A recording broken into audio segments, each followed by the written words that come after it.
Ito ang napansin ko sa TikTok. Naglipa na at ginawang pugad ng mga bolero itong TikTok.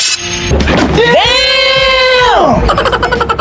Kay aga-aga kanya-kanyang tirada. Yung isa napanood ko, sabi ba naman, pagmulat ng aking mata, ikaw kagad ang aking unang nakita.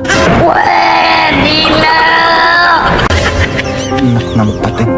Muta at panis na laway mo ang nakita mo. Damn! Yung isa naman hindi rin pahuhuli. Sabi ba naman, mas maganda ka pa sa umaga. Sana all. Anak ng putay. Paano naman mas gaganda sa umaga yan? Eh, bagong gising yan. Damn! Tikwas-tikwas pambok yan at di pa nagsisipilyo yan.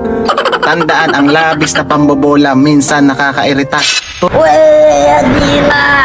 Klara nyo ko, yung saktong pampagising tulad nito. Sana all. Ikaw halimbawa, ano